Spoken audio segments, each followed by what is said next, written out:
किसी कार्यक्रम की अध्यक्षता करने वाले अध्यक्ष के पास कुछ बच ही नहीं पाता, लोग सारी बात बता देते हैं। मेरे पास कुछ बचा नहीं कि हम आपको कुछ बताएं, लेकिन कुछ बातें अवशेष हैं जो मेरे दिल में हैं, हम आपसे कहना भी चाहेंगे और कहेंगे। इसके पहले हम यशाकाई जयराम वर्मा उर्फ धनकन भाई को श्रद्धा सुमन अर्पित करते हुए परिवार में दुख सहने की संवेदना व्यक्त करते हैं।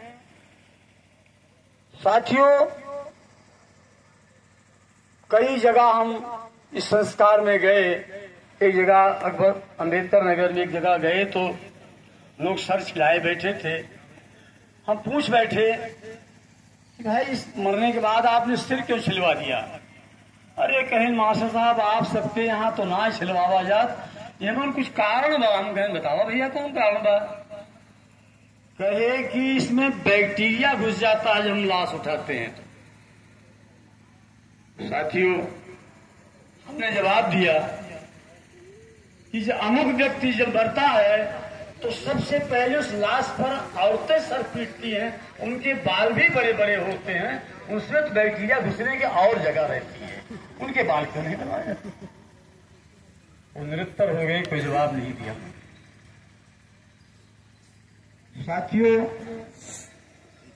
इस अंधविश्वास और ढोंग के प्रति आज हम इस तरह से लूटे गए कि चमड़ी तक नहीं बची।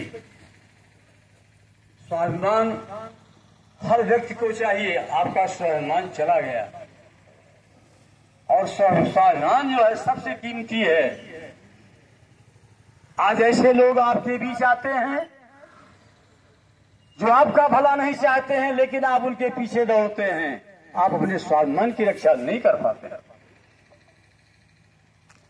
आज इस शोक सभा का जो कार्यक्रम धनकन भाई के बच्चों ने रखा, इस क्षेत्र में वो बधाई के पात्र हैं। ऐसी व्यवस्था इस क्षेत्र में पहली बार मुझे ऐसा करने का अवसर मिला है। साथियों, बात आई स्वर्ग नरक की।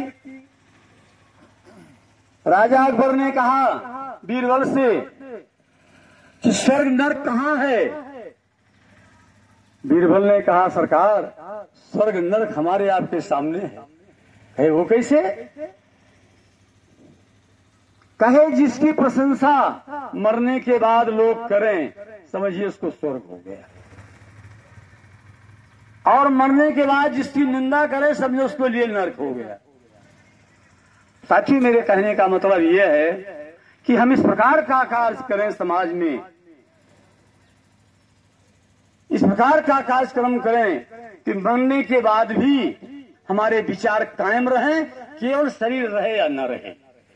अगर हमारा विचार सही है तो समझिए हम आजीवन जिंदा हैं। अगर हमारा विचार गलत है तो समझिए हम बिल्कुल बेकार हैं। ये कहने का मतलब बीरबल का था। साथियों, हमारे संचालक महोदय ने कहा कि मास्टर साहब को ये पद शोभा नहीं देता है। चुनाव हो रहा था, मेरे अनजाने में लोगों ने मेरा नाम रख दिया संयुक्त मंत्री के लिए। मैंने इसलिए इनकार नहीं किया कि संगठन किसी तरह से आगे बढ़े। मुझे पद की लालच नहीं थी। आप समझिए कि सन 69 से मेरे घर में शंख नहीं बजा है, मेरा कुछ बिगड़ा नहीं। लेकिन इतना ध्यान 40 साल की सर्विस में मैंने किया कि विद्यालय में जो बच्चा गरीब रहा, जो बच्चा असमर्थ रहा, मैंने पूर्ण रूप से उसका सहयोग किया। और आज हमारा छोटा बच्चा भी अध्यापक है। जब कभी जाता तो मैं यही कहता हूं कि बच्चों के लिए पेंसिल कापी जरूर दे दीजिए जो गरीब बच्चे हो।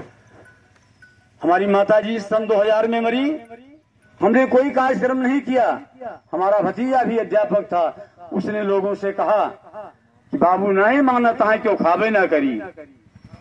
लोग हमसे बताए, मोटरसाइकिल उठाए, हम अपने बिरादरी के पास पहुंचे, सारे बुड्ढों के पास पहुंचे। लोगों ने कहा मास्टर साहब जो आप कर रहे हैं हम लोग तैयार हैं। शाम को हम पहुंचे तो हमने कहा जब हमारे लोग खा ही रहे हैं और लोग खाएं चाहे ना खाएं।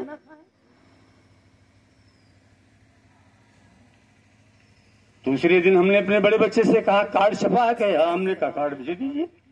कार्ड लेकर के हम पहले भाई सबके साथ आना जाना था, बहुनौटी में पहुंच गए और सबके यहाँ कार्ड हमने बांट दिया।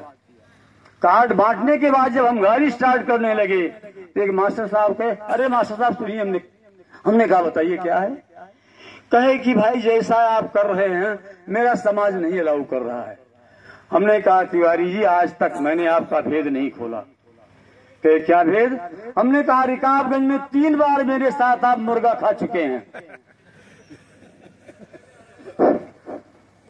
कहे भैया चुप रहा, हम आएंगे खाएंगे बात, कहीं किसी से मत कहें।